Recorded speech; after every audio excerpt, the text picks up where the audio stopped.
भले हमारी देखने में पतली हड्डी है, एक आदमी को 1 क्विंटल का आदमी को अभी इसी तारीख में, अभी इसी वक्त मैं उलट के पलट कर सकता हूँ।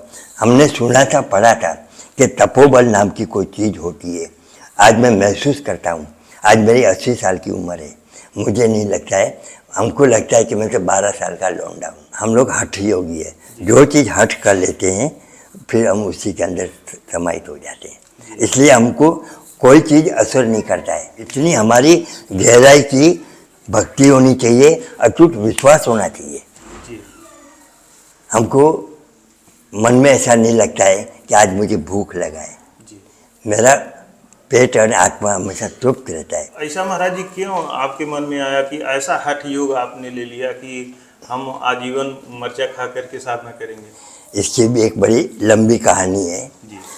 हमको बचपन से कई बार स्वप्न के माध्यम से जी।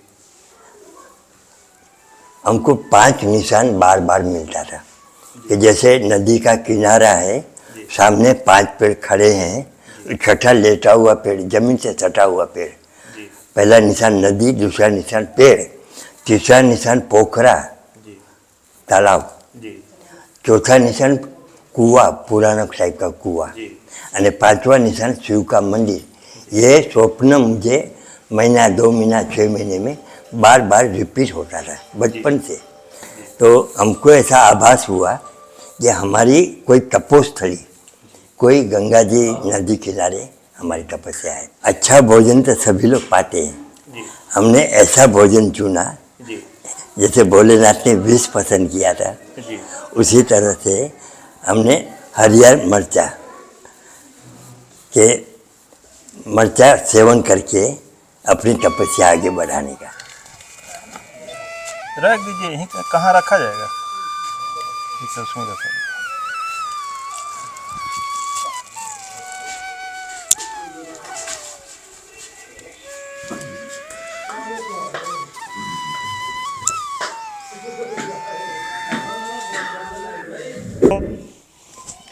राधे राधे दोस्तों, गुरु ज्ञान गौरव यूट्यूब चैनल में आपका स्वागत है। इस समय दोस्तों मैं उत्तर प्रदेश के अंबेडकर नगर ज़िला में सरयू जी के किनारे, आप देख सकते हैं इधर सरयू माता बह रही हैं, प्रवाहित हो रही हैं। और यहाँ पे मैं जिस स्थान पे खड़ा हूँ इसे चहोड़े नाम से जाना जाता है। और दोस्तों सरयू जी के उस पार संत कबीर नगर ज़िला हो जाता है और इस पार अंबेडकर नगर ज़िला हो जाता है। और आगे जब सरयू माता जाती हैं तो सरयू जी के उस पार गोरखपुर हो जाता है और इस पार आजमगढ़ ज़िला हो जाता है। तो दोस्तों इस समय हम लोग यहाँ पे हैं। चहोड़े नामक एक गांव है, पीछे गांव भी है, और यहाँ पे ये एक नाथ संप्रदाय का गुरु गोरखनाथ भगवान का मंदिर है। यहाँ पर एक बहुत ही अच्छे संत रहते हैं, तपस्वी रहते हैं, जो मूलतः गुजरात के रहने वाले हैं, गुजरात के कच्छ के रहने वाले हैं। और यहाँ आज बहुत दिनों से, कई वर्षों से यहाँ पे रह कर के तपस्या साधना करते हैं। वो अपनी ये कर्म भूमि, तपस्थली मान चुके हैं और यहीं पर रह कर के तपस्या साधना करते हैं। यह पहले स्थान जंगल हुआ करता था। आज के समय में जंगल आप लोग जानते ही हैं, धीरे धीरे समाप्त हो रहे हैं। और दोस्तों महाराज जी को यहाँ मरचहवा बाबा के नाम से जानते हैं। महाराज जी को मरचहवा बाबा क्यों कहते हैं, यह चल करके महाराज जी से ही जानते हैं। और थोड़ी बहुत हमको जानकारी थी मरचहवा बाबा के बारे में, इस नाते हम यहाँ पर उनके भोजन प्रसाद के लिए, जैसे आप जानते हैं कि मैं जहाँ भी जाता हूँ संतों के लिए उनकी सेवा लेकर के जाता हूँ, उनके लिए भोजन प्रसाद, कपड़े इत्यादि लेकर के ही मैं जाता हूँ। तो उनको जो हमें जानकारी मिली कि ये चीज़ वो भोजन करते हैं, तो इसी नाते हम उनके लिए आलू 1 बोरी और मिर्चा 2 चीज़ लेके आए हैं। लेकिन पूरी जानकारी हम उन्हीं के मुंह से सुनेंगे, वही बताएंगे कि उन्हें मरचहवा बाबा क्यों कहते हैं। तो दोस्तों आइए चलते हैं। यहाँ पर देखिए महाराज जी के मंदिर पर निर्माण कार्य भी चल रहा है, आइए चलते हैं। यहाँ दोस्तों अंदर धुना है, एक बहुत ही दिव्य धुना, बहुत विशाल धुना है। जितना मैं संतों के पास घूमा हूँ पूरे भारत नेपाल में घूम घूम करके मैं संतों का दर्शन कर रहा हूँ और आप लोगों को दर्शन करवा रहा हूँ। तो अभी तक दोस्तों हमारे नज़र में इतना दिव्य धुना, इतना विशालकाय धुना नहीं आया। आज मैं पहली बार ऐसे धुने का दर्शन आप लोगों को करवाऊँगा। और ये देख सकते हैं, ये मंदिर का आगे का निर्माण चल रहा है और इस साइड में गुरु गोरखनाथ भगवान की मूर्ति विराजमान है। तो आइए चलते हैं, वहीं महाराज जी भी हैं, दर्शन करते हैं।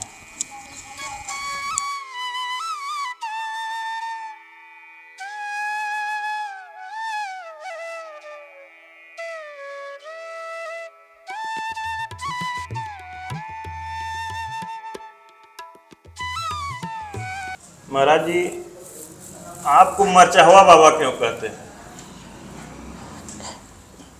एक बड़ी कहानी है जी कि ये हमारा योग साधना का, जी। हम लोग हठ योगी है।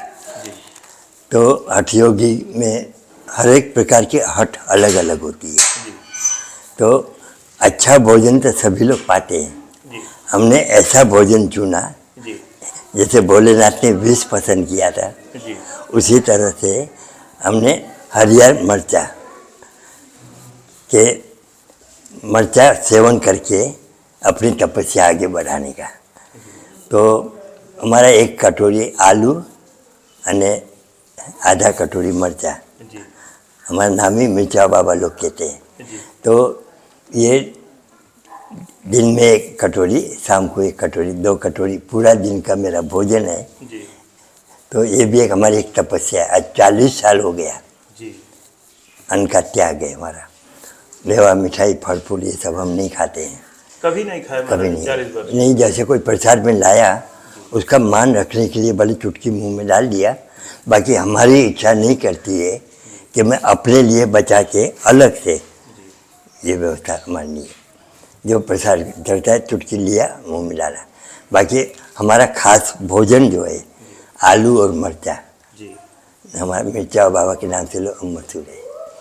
तो ऐसा महाराज जी क्यों आपके मन में आया कि ऐसा हठ योग आपने ले लिया कि हम आजीवन मरचा खा करके साधना करेंगे? इसकी भी एक बड़ी लंबी कहानी है। जी हमको बचपन से कई बार स्वप्न के माध्यम से जी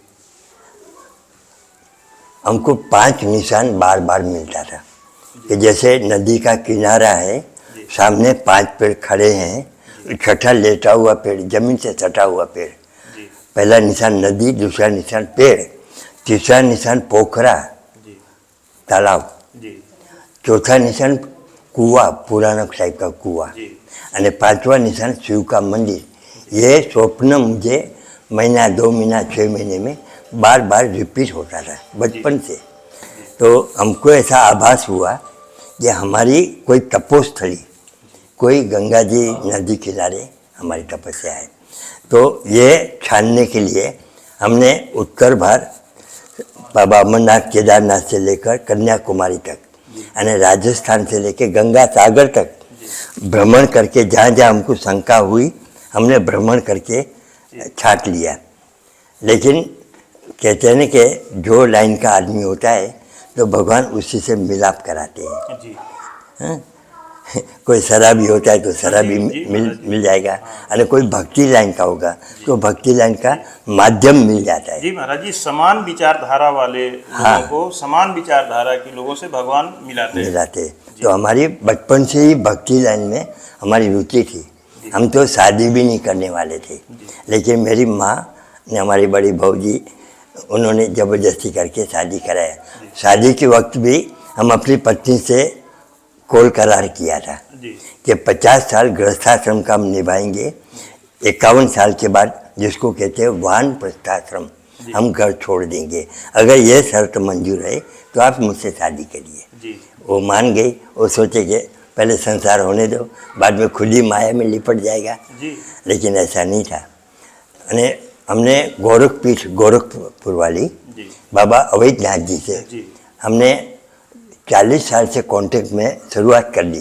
यानी गुरु जी को हम बोलते थे हाथ जोड़ के कि गुरु जी आप हमको आपका शिष्य बनाइए। गुरु जी क्या बोले कि आप संसारी में से आ रहे हो तो आपको 50 साल गृहस्थाश्रम पूरा करना पड़ेगा। आपका 2 लड़का 2 लड़की है, अब उनको कैसे पता चला? लेकिन मैं बोला हाँ गुरु जी। तो बोले कि 2 लड़की की शादी बहुत ज़रूरी है, उनकी बद्दुआ लग जाएगी, मैं जोगी नहीं बना सकता हूँ। तो इसीलिए मुझे 50 साल गृहस्थाश्रम का पूरा करना पड़ा। 51 साल की उम्र हुई तो जो मैं माध्यम मिला था, तो एक सरजू नदी के उस पार एक छोटा सा गांव है, तो वहाँ पंडित जी, हम बम्बई में हमारे बगल में रहते थे, उनको 18 साल तक बाल बच्चा नहीं था। तो उन्होंने प्रस्ताव रखा कि गुरु जी आप हमारे क्षेत्र में चलिए, जो भी निराकरण हो तो हमको सहयोग करिए। मैंने बोला ठीक है, हमको ले आए। कहाँ पे आपसे? बॉम्बे में मिले? बम्बई, क्योंकि हमारा परिवार सब बम्बई है जी। मतलब जन्म- गुरु अवैधनाथ जी हाँ। जब आपको बोले तो फिर आप घर चले गए, बॉम्बे चले गए? बम्बई से हम मिलने गए थे। अच्छा। हाँ, तो हमने प्रस्ताव रखा था जी। कि गुरु जी आप शिष्य बनाइए। बॉम्बे में ही आप मिले थे? हाँ, बम्बई से हमारी शुरुआत हो गई थी। अच्छा। ये लाइन में आने से पहले 10 साल पहले हम गुरुजी से कांटेक्ट में थे। अच्छा। तो गुरुजी बोले कि अभी 40 साल उम्र है आपकी, 50 पूरा करिए और बच्चों की जिम्मेदारी से मुक्त हो जाओ, इसमें 2 लड़की की शादी बहुत ज़रूरी है। जी। तो हमने वो नियम के अनुसार जी। उसकी जिम्मेदारी पूरी कर लिया। जब 50 साल पूरा हुआ तब गुरुजी से आज्ञा लिया, तो गुरुजी बोला ठीक है, अभी जो जगह भी तय करनी पड़ेगी। तो हुआ ये कि जो पंडित जी के माध्यम से हम आए थे, उनका ननियाल हमारे बगल में 3 किलोमीटर इसका ननियाल पड़ता है यहाँ पे? हाँ, 3 आरोपुर बेटी। हाँ। तो वो हमको यहाँ ले आए। तो भागवत सप्ताह का आयोजन था। हम नदी पे जल लेने जब हम आए थे नंगे पे, ऐसा लगा कि ज़मीन हमको पैर से चुंबक रही है, चिपक रही है। तो हमको शंका हुई कि कहीं हम यही तो हमारी कोई तपोस्थली नहीं है। तो हमने पता लगाया। तो जब भी हम इस क्षेत्र में कदम रखा तो मेरी पहली नज़र 5 पेड़ खड़ा और 6ठा लेटा हुआ पेड़ पर पड़ी, क्योंकि लेटा हुआ पेड़ जल्दी मिलेगा नहीं। जो मतलब जो चीजें आप स्वप्न में देखते हाँ, थे, वो सब चीज़ सारी चीजें मुझे यहाँ इस स्थान पर मिली। पोखरा भी मिला, पुराना कुआं था वो भी 500 साल पुराना कुआं वो भी मिला, नदी तो सामने है, यानी शिव का मंदिर वो भी मिला। उसका नाम है पशुपतिनाथ।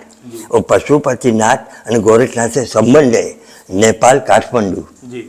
तभी हमारा इरादा पक्का हो गया ये यही मेरी तपोस्थली है।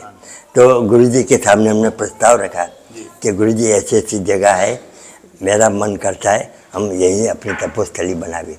गुरुजी ने भी अपने ज्ञान योग से ओके किया कि तुम्हारी पूर्व जन्म की तपोस्थली है। तो मैंने उनसे सहयोग मांगा। क्या मांगा कि आपका अखंड धुएं में से मुझे अग्नि चाहिए, माता ज्वाला देवी। उन्होंने प्रेम से हमको स्वीकार किया मेरी बात। इसके बाद अखंड ज्योति वो भी स्वीकार किया। अखंड ज्योति अखंड धुनी गोरखपुर से लाकर इस स्थान पर हमने प्रवाहित किया है। तब से 30 साल से लगातार अविरत अखंड धुना भी जल रहा है, अखंड ज्योति भी जल रही है। तो ये धीरे धीरे टुकड़े टुकड़े जमीन लिया, टुकड़े टुकड़े बांधकाम हुआ और काम आगे बढ़ते हैं इनकी कृपा से। बाकी तो महाराज जी जब आप यहाँ आए तो पहले यहाँ क्या था? पूरा जंगल था यहाँ। कितना वर्ष हो गया यहाँ पे? यहाँ 30 साल हो गया। 30 साल हो गया। तो भी ये इलाका इतना भयंकर था कि शाम को 6 बजे के बाद, बगल में गांव है, किसी आदमी की हिम्मत नहीं कि हमारे बगल से कोई निकल जावे, डर लगता था। तो क्या महाराज जी इस स्थान से जो ये आपकी तपोभूमि आज है और आपको बार बार स्वप्न में आता था, आपको दिखाई देता था कि ये 5 निशान कहीं है जहाँ पे हमें जाना चाहिए, जहाँ पे हमें तपस्या करनी चाहिए। तो महाराज जी अब आप इस जन्म में 30 वर्ष से यहाँ पे तपस्या कर रहे हैं, तो आपको कुछ पहले का याद आया महाराज जी कि हम कब साधना यहाँ किए हैं, क्या हमारा संबंध था, क्यों हमको ये बार बार स्वप्न आ रहा था? कुछ रहस्य का पता चला? जरूर जी। इसका कारण मैं बता रहा हूँ कि यहाँ एक 40 हॉर्स पावर का इंजन लगा था, दिन में उल्टा चले, रात को बिना diesel fuck fuck fuck fuck चालू हो जाता था। आज भी गांव वाले गवाह है। तो इससे ये भयंकर जगह थी कि लोग डर के मारे शाम के बाद यहाँ कोई निकल नहीं पाता था। ऐसा क्यों हुआ ये भी आपका रहस्य बता रहा हूँ। यहाँ का स्थान देवता को मालूम था हमारा आगमन होना है, बाबा गोरखनाथ को बैठना है, इसलिए यहाँ की स्थान देवता भूमि ने उसको टिकने नहीं दिया। अब वही मशीन बगल में चल रहा है, तो ये हमारा रिजर्वेशन था। अगर वो मशीन चल जाती तो हम यहाँ कैसे बैठते, ये यहाँ तक मैं ठोस प्रमाण दे रहा हूँ। बाकी जो 5 निशान आने के बाद वो मशीन फिर सही से चलने लगी? नहीं, वो मशीन नहीं चली तो यहाँ से हटा के बगल के क्षेत्र में गया। अच्छा। तभी ये खाली जमीन हमको मिला। यानी वो भी जिसका जमीन था वो भी बड़ा खुश हुआ कि हमारे स्थान पर अगर मंदिर बनता है। उन्होंने हमसे कोई भावताल नहीं किया कि बाबा जी जो आपकी मर्जी में आवे आप लीजिए। तो हमने उस ज़माने में सस्ता था, तो सबसे इकट्ठा करके हमने कीमत चुका लिया। तो महाराज जी ये जगह पहले जैसा कि आप बताए कि पहले जंगल थे, यहाँ कोई आता नहीं था, तो आप जब से यहाँ तपस्या स्टार्ट किए, अकेले रहना शुरू किए, तो क्या आपको क्या कोई कठिनाई नहीं आई? कोई बहुत कठिनाई है। मैं शुरू में जानता था कि मेरी तपोस्थली में जब मैं शुरुआत करेगा मुझे कई घाव सहन करना पड़ेगा, क्योंकि कोई भी नई जगह पर कोई भी व्यक्ति जब स्थापना करता है तो तमाम विरोधियों से टक्कर लेना पड़ता है। तो मुझे इन पर अटूट विश्वास था कि मुझे बिठाने वाले ये हैं, तो मेरी रक्षा भी वही करेगा। तो उस समय ये हमारे चौड़ा घाट को लोग चंबल घाटी के नाम से जानते थे, पेपर में भी आया था। यानी हमारे गुरुजी आए थे जहांगीर, उन्होंने भी कबूल किया था। उन्होंने हमको डराया भी कि तू वहाँ कहाँ बैठा है, वो तो चंबल घाटी है, एक दिन तुझे भागना पड़ेगा। तो मैंने गुरुजी को बोला कि गुरुजी मैं आपका शिष्य हूँ, मैं भागना पसंद नहीं करूँगा। अरे कहीं को मरना है तो मुझे खुशी होगी कि मेरे गोरखनाथ के सामने मैं जा रहा हूँ। यानी जो आदमी मेरी परीक्षा लेने आए उनको भी मैंने यही जवाब दिया। वो बोला कल का सूर्य नहीं देखना है। मैं बोला कल क्यों, जो करना है आज करो, अभी करो, इसी वक्त करो। मुझे खुशी होगी कि हम तेरे सामने जा रहे हैं, तो क्या वो मरने देगा? यानी ऑटोमेटिक वो लोग को भाव बदल जाते थे। वो लोग बोलते बाबा जी आपको डर नहीं लगता है? तो मैंने उनको मजाक पे कह भी देता था, अरे बच्चा तुम्हारा जन्म नहीं हुआ, तुम्हारे पिताजी का जन्म नहीं हुआ, तुम्हारे आजा परराजा का जन्म नहीं हुआ था, उसके पहले की ज़मीन मेरी है। आज भले मैंने खरीदा है, मैं तो आज उसको फिर से जगा रहा हूँ और सफाई करके फिर से मंडी करने। महाराज जी दिक्कत होती थी, भूत प्रेत की दिक्कत होती थी? हाँ। कि आदमी से दिक्कत होती थी? किससे दिक्कत होती थी? एक तो देखो हम लोग शमशान घाट पे बैठे हैं, तो तमाम सभी लोग को अग्नि संस्कार होता है, कोई गंगा जी में प्रवाहित होता है, सभी की आत्मा मुक्त नहीं होती है। कई ऐसे जो लोग भटकते हैं, तो जो कमज़ोर पाए जाते हैं उसको परेशान करते हैं। न हमारे तो पूर्व जन्म की प्लस इस जन्म की तपस्या थी, तो यानी प्लस इनके ऊपर मेरा अटूट विश्वास था, इसके ऊपर हमारी तपस्या, तो ये सब एक योगी के अंदर होना चाहिए। ये हमारे गुरुजी ने सब कबूल किया कि तेरे अंदर सब कुछ है, अरे तेरी पूर्व जन्म की स्थली है, उसको तुम जगाओ। अरे गुरु का आशीर्वाद था मेरे ऊपर। तो यही कारण से मेरा कोई काम रुका नहीं, जितनी भी मेरे पर आफतें आई अपने आप टलते गई। अने आज अमन जंगल में मंगल हो गया। अने हमने बहुत आगे का सोचा था कि मेरा मंदिर नहीं होगा, मेरा एक आश्रम होगा।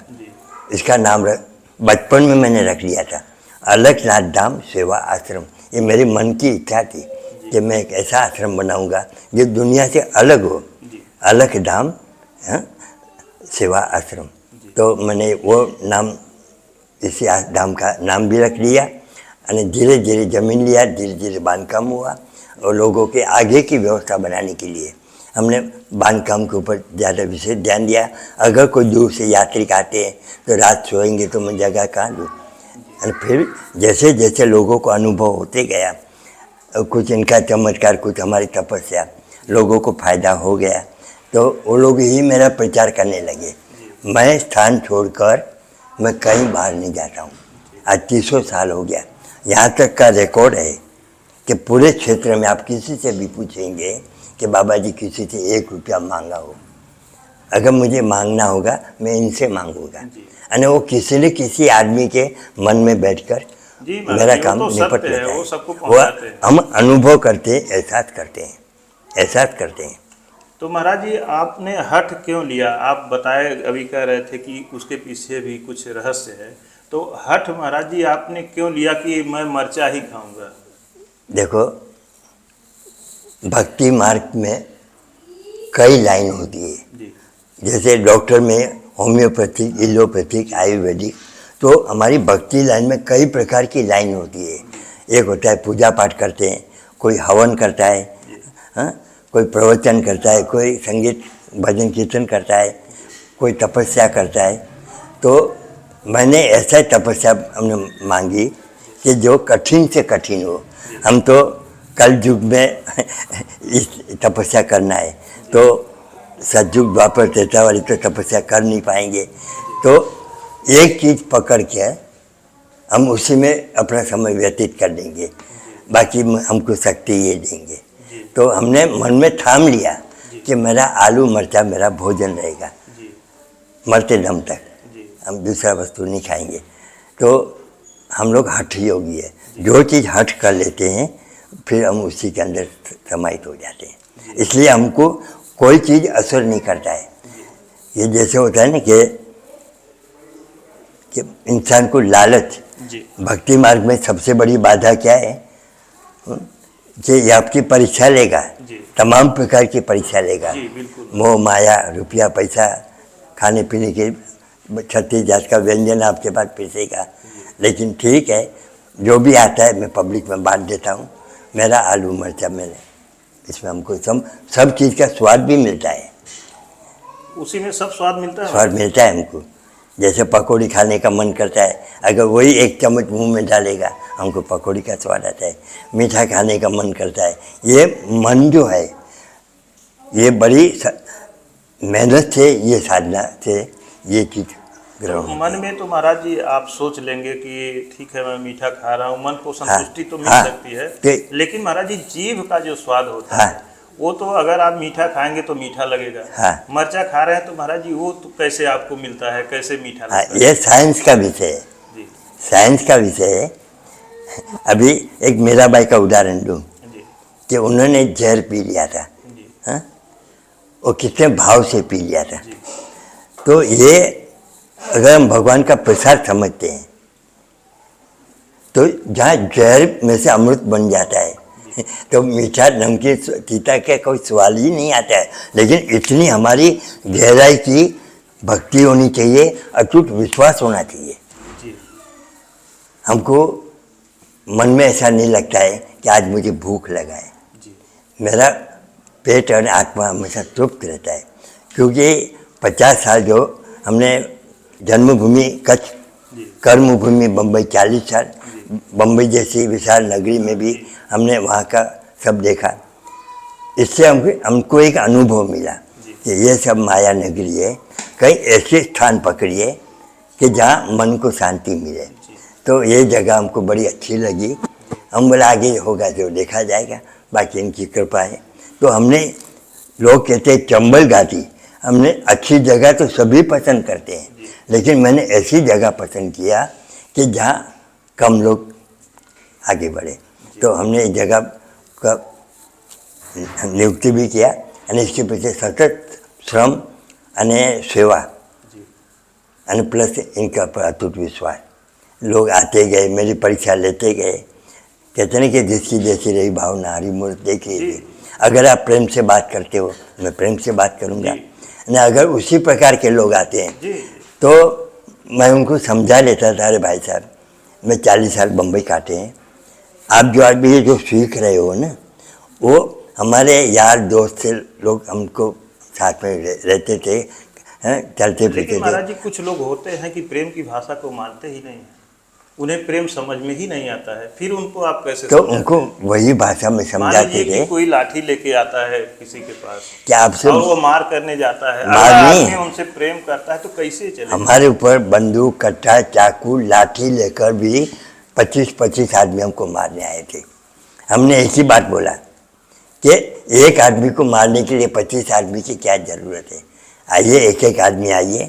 वो तो आज की तारीख में भले हमारी देखने में पतली हड्डी है, एक आदमी को, 1 क्विंटल का आदमी को अभी इसी तारीख में, अभी इसी वक्त मैं उलट के पलट कर सकता हूँ। हमने सुना था, पढ़ा था कि तपोबल नाम की कोई चीज़ होती है। आज मैं महसूस करता हूँ। आज मेरी 80 साल की उम्र है। मुझे नहीं लगता है, हमको लगता है कि मैं तो 12 साल का लौंडा हूँ। ये अनुभव की बातें हैं। मेरा चलना फिरना दौड़ना, मैं मुसीबत से 4 घंटा सोता हूँ, 12 बजे तक हम जागते हैं, फिर 4-5 बजे उठ जाते हैं, फिर दिन भर दौड़ते हैं। दिन में हमको सोने का टाइम नहीं मिलता है, पब्लिक आवागमन चलता रहता है। तो क्या है कि ये सारी शक्तियाँ ये देते हैं। वही महाराज जी, मैं तो देख रहा हूँ, अपनी आंखों से देख रहा हूँ। अभी जो जवान लोग होते हैं उन्हें कोई न कोई शारीरिक कष्ट होता है, उनको चलने में फुर्ती नहीं, कहते हैं मुझे दिक्कत हो रही है, मेरा वजन बढ़ गया है, इतना खाने पीने के बावजूद। आप महाराज जी 80 साल की उम्र में, मैं तो देख रहा हूँ आंखों से, दौड़ दौड़ के सब कुछ कर रहे हैं, सब कुछ देख रहे हैं। जब तो भी कैसे महाराज जी इतना सा आलू और मिर्चा खा लेने से इतनी जब ऊर्जा भी कहाँ से आती है? अन्न खाते थे ना, तभी भी मेरा एक नियम था, कहावत है कि कम खाओ गम खाओ। ये भी मेरे जीवन में कई ऐसा प्रसंग आया। लोग कहते कि चौपाई से लेकर जो पुरानी जो कहावतें हैं, मैं उस कहावत का अमल करके मैं देखा कि ये जो कहावत लिखी है, चौपाई लिखी है, सही या गलत है। इसमें मुझे साकार दिखा पड़ा कि जो लिखा गया वो गलत नहीं है। कम खाओ गम खाओ। इसलिए मेरे अंदर सभ्यता का बहुत बड़ा बांध है। मैं जल्दी गुस्सा नहीं करता हूँ। जब 99% हो जाता है तो 100वीं बार मुझे समझाना पड़ता है कि ऐसा काम मत करो, कि अभी भी सुधर जाओ, कि भगवान ने अगर जन्म दिया है, मनुष्य जन्म, तो मनुष्य की तरह रहो। आजकल जो फैशन हो गया है कि खान पान के बड़े बड़े पंडित लोग भी इस लाइन में आ गए। मैं उनको समझाता हूँ कि आप कथा करते हो, भजन कीर्तन करते हो, यानी आप पंडित हो। 80% पंडित लोग इस लाइन में आ गए, मुझे बहुत दुख लग रहा है। जी महाराज जी, सोच करके हमारे यहाँ का नियम है, देते हैं जो समाज को एक सुधार करने वाले, रास्ता दिखाते हैं, सुधार करने वाले हो जाएंगे तो कैसे होगा महाराज? तो कैसे सुधरेगा? तो आपको सुधारने के लिए पहले मुझे सुधरना पड़ेगा। अगर बाप दारू पीता है, बच्चे को बोलेगा कि बीड़ी मत पीना, तो कब तक? वो नहीं मानेगा। तो ये पहले हमको सुधरना पड़ेगा। तो आजकल सब जनता देख रही है कि गुरुजी कम खाते हैं और दिन भर दौड़ते हैं, तो बहुत लोग समझ जाते हैं मेरी बात, और कान पकड़ के बोलते आज से बंद। मैं बोले कि जिसका मुंडी कटेगा वो आपको दुआ देगा कि बद दुआ देगा, तो कौन भोगेगा? जब भी आपको भोगने का समय आएगा तो बाबा क्या करेगा और ये भी क्या करेगा, क्योंकि भगवान का एक कानून है कि जैसा कर्म करोगे ऐसा फल भोगना है, आज नहीं तो कल। तो मैं सबको सतर्क करता हूँ। तो इसमें 50% लोग जो भी पहले भले खाते पीते थे उसमें सुधार होते जा रहा है। और मेरी एक लोगों से प्रार्थना है कि अगर खान पान नहीं सुधार सकते हो तो यहाँ आने का कष्ट मत उठाइए। मुझे आपका 1 रुपये का सिक्का नहीं चाहिए। जी महाराज जी, ये मेरे सिद्धांत के ऊपर चलता है। महाराज जी, हठ योग के बारे में हम थोड़ा जानना चाहते हैं। कहा जाता है कि हठ योग अच्छा नहीं होता है। बहुत लोगों के अंदर ये धारणा होती है कि हठ योग अच्छा नहीं होता है। देखो, तो महाराज जी थोड़ा हठ योग के बारे में हमें बताएं। हठ योग आज का शब्द नहीं है। जी हाँ? जी महाराज जी, सतयुग द्वापर त्रेता युग, महाराज जी थोड़ा ये आज का शब्द नहीं है। मैं अपने पूर्व जन्म को याद करके बोलता हूँ। महाराज जी, योगी लोग आज से नहीं, युगों युगों से हठ साधना भी करते आए हैं। तो अगर अच्छा नहीं है तो इतने बड़े ऋषि महर्षि हठ योग क्यों करते थे? तो महाराज जी थोड़ा आप बताएं इसके बारे में। हठ योग ऐसा मार्ग है, कठिन से कठिन है। इसलिए आजकल लोग सामान्य मार्ग ढूंढते हैं कि कुछ करना न पड़े और हमको भगवान की प्राप्ति रहे। तो ऐसा नहीं है। भगवान को प्राप्त करने के लिए भगवान को क्या पसंद है कि जैसे आग जलती है, भोजन बनता है और पब्लिक खाना खाती है, तो पहले ये शरीर रूपी शरीर को आग में तपाइए। इसको तपाने का मतलब तप कहते हैं। जब तक हम अपने शरीर को तपाएंगे नहीं तो खाना कैसे बनेगा। जी आज बचपन से लेकर अभी तक अपने शरीर को बचपन से हमने आदत डाला था, जी तो आज हमारा लीवर इतना छोटा है, जी ज़्यादा खाने से ज़्यादा ताकत बढ़ती है। मैं नहीं मानता इस बात को जी कि लीवर को अपने अनुसार रखिए। तो अपने बचपन से आदत डाली है, तभी इतना मरचा हम खा लेते थे और हजम भी कर लेते थे। तो ये अनुभव की बात है, रोज़ प्रैक्टिस की बात है। महाराज जी, सामने सरयू मैया बह रही हैं, हाँ तो आप खाते तो मरचा है, हाँ। और जल महाराज जी कौन सा पीते हैं?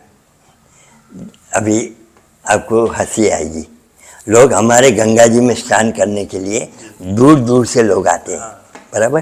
जी यहाँ भी मैंने हठ योग कर लिया है। जी हठ योग में क्या है, माता जी से प्रार्थना करता हूँ कि जब तक मेरी पताका नहीं लगेगी तब तक मैं आपके पास स्नान करने नहीं आऊँगा। मैं यहाँ से 3 प्रकार का स्नान होता है, स्नानम, दर्शनम और स्पर्शम।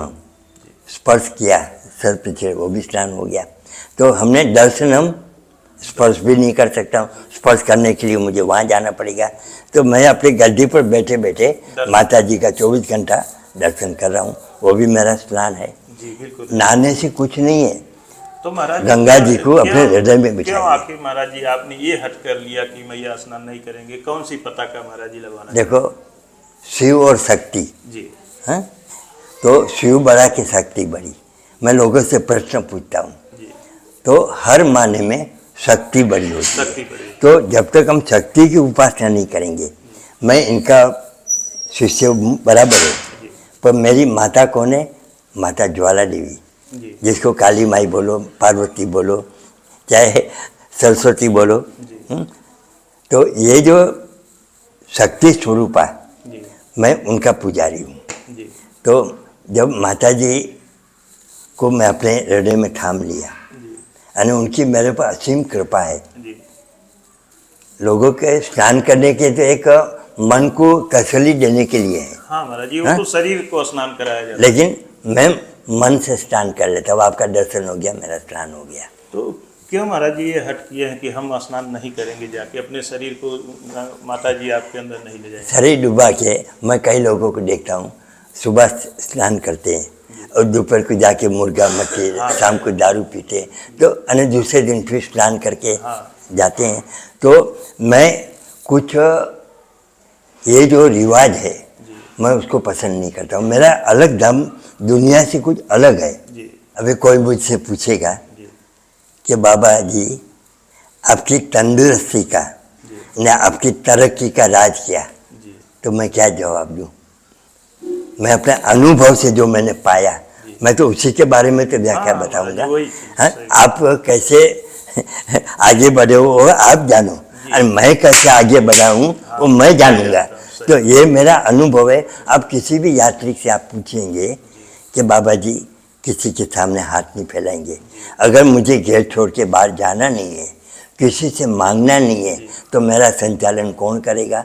जब मैंने इसको मालिक बनाया, वही मैं करेगा। नौकर हूँ, सेवक हूँ, तो मैं फरियाद किससे करूँगा? मैं इनसे करूँगा। इसको कहते हैं अटूट विश्वास। विश्वास 2 प्रकार का है। एक होते हैं सामान्य विश्वास, सभी लोग बोलते हैं बाबा जी मुझे आपके ऊपर विश्वास है, मुझे गोरखनाथ के ऊपर विश्वास है। ये तो सामान्य विश्वास की बात है। कब तक? जब तक उसका काम नहीं होता है तब तक। जी हाँ, और जब काम हो गया, अभी डॉक्टर के पास कौन जाएगा? मरीज तो जाएगा, बाकी मरीज के लोग जाएगा। थोड़ी जाएगा। तो यहाँ भी जो परेशान लोग होंगे वही तो आएंगे, जी और जब परेशानी में उनको शांति मिलती है, कुछ मार्ग मिलता है, कुछ दिशा मिलती है, और सुधर भी जाते हैं, और तभी आदमी महाराज ये- जी, अब एक चीज़ और महाराज जी हमारी जानने की इच्छा हो रही है कि हमारे जो गुरु गोरखनाथ महाराज जी के संप्रदाय के जो संत हैं, सभी संत भगवा धारण किए मिलते हैं। आपका वेश महाराज जी काला कपड़ा है, इसका क्या रहस्य है? ऐसा है ना कि संत लाइन में भी जैसे एक डिग्री होती है। जी पहले साधु बनता है, जी साधु से तपस्या बढ़ गई तो जोगी बनता है, जी जोगी से आगे तपस्या बढ़ी तो महायोगी कहलाएगा। इसके बाद ये इनका विभाग है। जी और एक माता जी का जो विभाग है, जी। मैं माता जी का उपासक हूँ, जी और वो भी काली माई का। जी तो काली माई को काला वस्त्र पसंद है। जी हाँ, और भैरव बाबा है जी तो उनको भी काला वस्त्र पसंद है।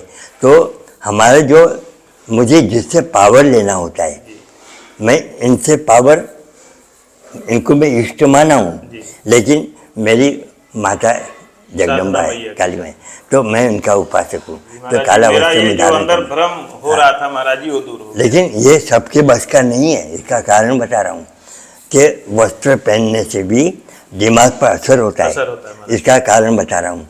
जब मैं यहाँ ड्यूटी करता हूँ, सेवा करता हूँ, तब मैं यहाँ का एक मेरा यूनिफॉर्म है। जी क्या है, जैसे पुलिस वाले जब ड्यूटी पे जाते हैं तो खाकी वर्दी पहनते हैं, हाँ। तो उसी प्रकार यहाँ मेरी काली यूनिफॉर्म है। और जब मैं कभी कभी, हमारा गोरखपुर गुरु जी का कार्यक्रम होता है, जी जब मैं बाहर निकलता हूँ जी तो मुझे गेरुआ पहनता हूँ। पहले मैं ये नहीं कहता हूँ कि गेरुआ नहीं पहनूंगा। जी क्यों? कि अगर ये वस्त्र पहन के जाएगा तो हमारी एक डिग्री होती है, योगी से ऊपर होता है ये काले वस्त्र वाले। तो अगर गुरु जी मुझे प्रणाम करेंगे तो मेरे लिए शर्मिंदगी है। जी तो मैं नहीं चाहता हूँ कि मेरा गुरु जी मुझे प्रणाम करे। तो उनकी मर्यादा रखने के लिए मैं गेरुआ पहन के जाता हूँ। तो महाराज जी, अब थोड़ा मैं अपने दर्शकों के लिए आपसे पूछना चाहता हूँ कि जैसे आपने बताया कि पहले साधु होते हैं, फिर तपस्वी होते हाँ। हैं, सबकी अलग अलग स्टेज होती है, कैटेगरी होती है, अलग अलग वस्त्र होते हैं। तो महाराज जी, थोड़ा उनके बारे में हमको बता दीजिए कि जैसे संत होते हैं तो उनका क्या वस्त्र है, क्या कलर है, तपस्वी का क्या है, फिर योगी का क्या कलर है। तो महाराज जी थोड़ा आप बता दें। हमारे भारत में इतने संप्रदाय है, जी वो हर एक संप्रदाय का कायदा कानून और नीति नियम अलग अलग होता है। ये बात तो मानना जी पड़ेगा। बिल्कुल। तो एक हमारा जो नाथ संप्रदाय है, वो पहले से ही हठ योगी संप्रदाय है। जी पहले से जितने भी हमारे नवनाथ से लेकर 84 सिद्धों पुरुष, जी ये सब हठ योग पर है। हाँ अभी इसमें से जो आपको पसंद, जी जो आप कर सकते हो, जी कोई भी एक हठ पकड़िए जी यानी उस हठ पर अमल करिए। जी तो धीरे धीरे उसका जो प्रवाह होता है, जी साधना का प्रवाह हमारे अंदर उतरते जाता है, जी यानी इनकी कृपा भी बरसती जाती है। जी ये मैं अपने अनुभव से सिद्ध किया हूँ। जी हमारे बुलाने से कोई आता नहीं है, लेकिन इनकी जब कृपा होती है, उनके दिमाग में बैठेंगे, वो लोग आएंगे, कोई योगदान करेगा, कोई श्रम सेवा करेगा, तो इनकी मर्जी है। तो ये जो साधना है, साधना विफल नहीं जाती है। हठ योग मैं इसलिए पसंद किया हूँ कि थोड़ा अनुभव करने में कठिन है, लेकिन मैं तो बोलता बहुत सरल भी है। जी मैं तो उसको सरल मानता हूँ। जी। किस लिए? अपने आप को साध लिए हैं महाराज जी, इसलिए आपके लिए सरल। इसलिए कि बाकी के जो साधना है उस पर खर्च ही खर्च है। जी अभी आप यज्ञ कराओगे, कितना खर्च लेगा? बहुत लगता हाँ? है महाराज जी। पूजा पाठ कराओगे, भजन कीर्तन कराओगे, उसमें खर्च ही खर्च है। हठ योग में तो ऐसा एक शरीर रूपी हमारा हवन कुंड है, जी जो अपने शरीर को जलाते हैं, खून को जलाते हैं, तमाम हमारी इच्छाओं को जलाते हैं, जी हाँ, मन कर्म वचन को जलाते हैं। तो अपने ही हवन कुंड में अपनी इच्छाओं को क्यों नहीं जलावे, जिसको अविरत, हाँ, ये हमारा हवन कुंड है। जी यानी ये हवन कुंड से ये जल्दी प्रसन्न होते हैं। मैंने अनुभव किया हूँ। मैं ये नहीं कहता हूँ कि बाबा गोरखनाथ का हमको दर्शन हुआ। जब मेरा काम रुकता नहीं है तो मैं तो यही समझूंगा कि ये साक्षात्कार है। एक बार सच्चे मन से मांगो और इनके नियम से आप रहो, मैं आपको गारंटी देता हूँ कि कोई काम असंभव नहीं है। और लोग यहाँ से महसूस किए हैं। जी महाराज जी, हमारा जो नाथ संप्रदाय है हमारे देश में, हालांकि सभी संप्रदाय अपने अपने स्थान पे उच्च हैं, किसी को हम छोटा नहीं कहते, लेकिन नाथ संप्रदाय का एक बहुत ही महत्वपूर्ण स्थान है, बहुत बड़ा संप्रदाय है। और गुरु गोरखनाथ से लेकर के एक से एक तपस्वी, सिद्ध तपस्वी हुए हैं। अभी जो कहा जाता है कि गुरु गोरखनाथ जी आज भी हैं, अमर हैं। अभी तो महाराज जी, ऐसे ऐसे सिद्ध संत महात्मा हुआ करते थे, जिनकी कहानियाँ हम लोग सुनते हैं कि किसी की वाक सिद्धि होती थी, कोई जल पे चलता था, कोई हवा में चलता था। तो महाराज जी, क्या आज जो संत महात्मा तपस्या साधना कर रहे हैं, क्या उनको वो सिद्धियां नहीं मिलती है कि आज भी मिलती है? आज भी मिलती है।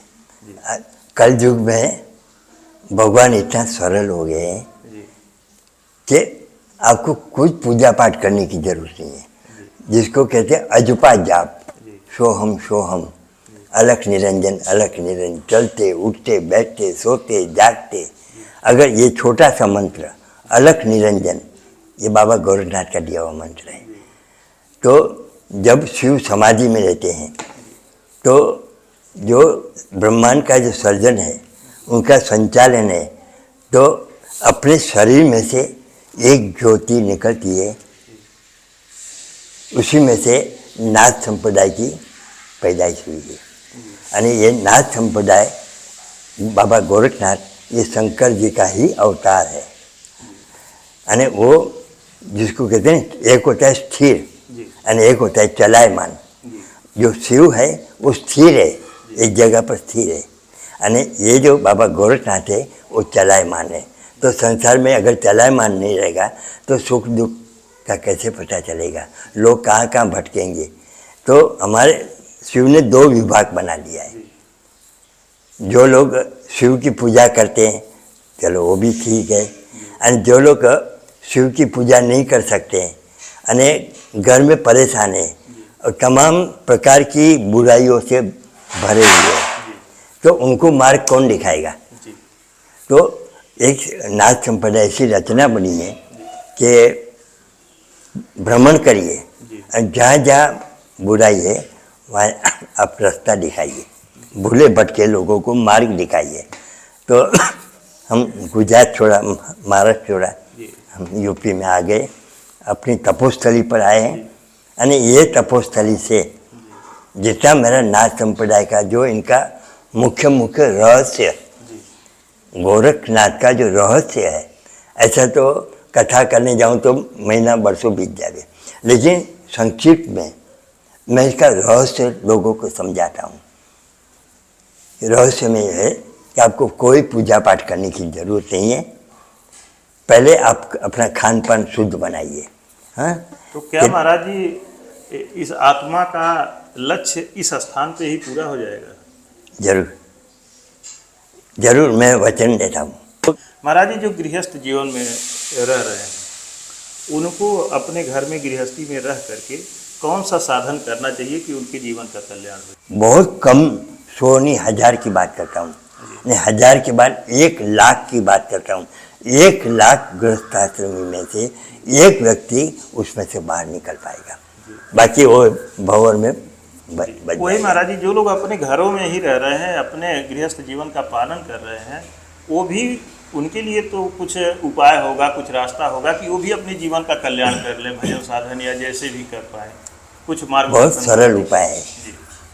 अगर हम किसी की भलाई नहीं कर सकते हैं तो किसी की बुराई भी मत करो, ये भी एक बहुत बड़ा आप धर्म कर रहे हो। दूसरी बात, जीव हिंसा, अगर हम किसी को जिला नहीं सकते हैं तो आपको मारने का भी अधिकार नहीं है। और दूसरा, भगवान ने खाने पीने के लिए तमाम चीज़ दिया है, तो क्यों ये सब कहते नहीं कि राक्षसी भोजन के ऊपर आज लोग क्यों टूट पड़ रहे हैं। हमको इस बात की बहुत शर्मिंदगी महसूस हो रही है। अभी एक मैं सनातन धर्म की बात करता हूँ। मेरी बात मुझे नहीं लगता है कि सबको पसंद हो। मैं एक ही सवाल पूछता हूँ कि सनातन धर्म की व्याख्या क्या है। जी महाराज जी, हमें भी बहुत कष्ट होता है महाराज जी कि सनातन सनातन हम हिंदू हैं। हाँ। करते हैं और वही जा करके कहीं बकरा काट रहे हैं, कहीं मुर्गा काट रहे हैं, दारू पी रहे हैं और कहेंगे मैं सबसे बड़ा हिंदू हूँ। यही बात मुझे भी खा रही है। मैं इतना बड़ा व्यक्ति नहीं हूँ कि आम समाज में जाके मैं प्रचार कर सका, क्योंकि मेरी एक हट है, मैं स्थान छोड़ के बाहर जाएगा भी नहीं। तो यहाँ बैठ के जो भी लोग आते हैं तो कम से कम उसको सुधार तो कर सकता हूँ। तो अभी चलो 100 आदमी आए तो 50 सुधर गए तो अच्छी बात है। अरे वो सुधरेंगे, दूसरे को ये आवाज सुधारेंगे। महाराज जी जो आज आप समाज सुधार के लिए बोले हैं, हाँ। हो सकता है अगर गुरु जी की कृपा हुई जरूर तो लाखों लोगों के पास पहुंचेगी। हो रहा है। मैं यहाँ तक कहता हूँ कि कल युग के अंदर, आज पहले मेरी भविष्यवाणी में बता रहा हूँ, आज नहीं तो कल, कुछ बहुत जल्द समय के अंदर, जिस दिन ये पीढ़ी जागरूक हो गई, क्योंकि यहाँ से मेरा प्रचार नहीं है, मेरा कुछ सिद्धांत है जो इनका दिया हुआ सिद्धांत। जब लोग इस पर अमल करना शुरू करेगा तो 50% तो मैं कटौती जरूर लाएगा। मेरा भी हट है, मैं भी हट करके बैठा हूँ। मुझे ऐसे आदमी का 1 रुपया नहीं चाहिए। अगर खान पान दुरुस्त है, मेरे गोलक को बदनाम मत करो। तो हठ योग में कठिन तो है, क्योंकि मैं सिद्धांत पर जीने वाला आदमी हूँ, तो सिद्धांत में कठिनाई आएगी। अगर भक्त प्रहलाद भगवान को मालूम था कि मेरा परम भक्त है, तो इतनी परीक्षा क्यों लिया, पहले उसका बाप का पेट क्यों नहीं फाड़ा। तो मैं जानता हूँ कि भक्ति लाइन में कठिनाई आएगी। कल मेरे खिलाफ भी कुछ लोग तैयार हो जाएंगे, मुझे इसका डर नहीं है, क्योंकि मैं अपने गुरु का नियम के अनुसार चलता हूँ। महाराज जी यहाँ पे जो धुना जल रहा है, हम बहुत जगह घूम रहे हैं, संतों का धुना देखते हैं, लेकिन इतना विशाल धुना कहीं नहीं देखे। महाराज जी हम चाहते हैं कि चल के दर्शन किया जाए धुना का। अलग निरंजन। महाराज जी चलन, पहले तो महाराज जी हम अपने दर्शकों को अखंड ज्योति का दर्शन करवाना चाहते हैं। आइए, यहाँ पे आप देखें अखंड ज्योति।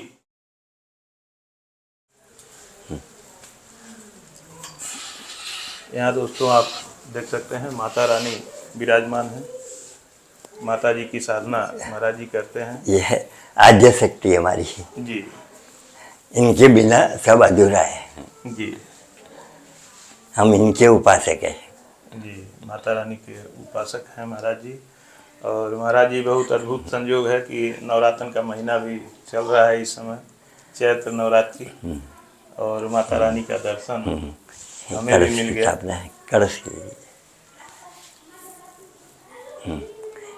एक ये भी बटू ली, ये हमारी आद्य शक्ति, ये हमारी कुल देवी है, माता आशापुरा। जी, माता आशापुरा जी। ठीक है महाराज जी, अब चलते हैं धुना की तरफ।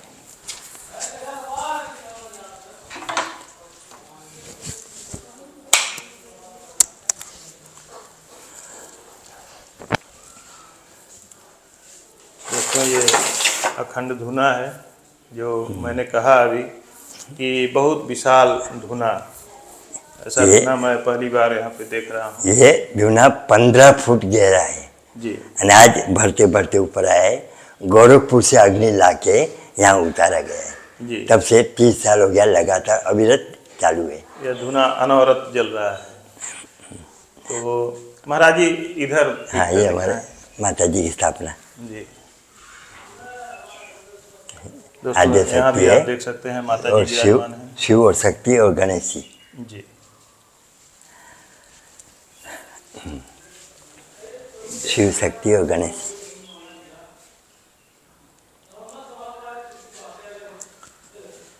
तो दोस्तों अब इसी के साथ हम वीडियो समाप्त करते हैं, और वीडियो आपको कैसी लगी कृपया आप कमेंट के माध्यम से हमें ज़रूर बताइएगा।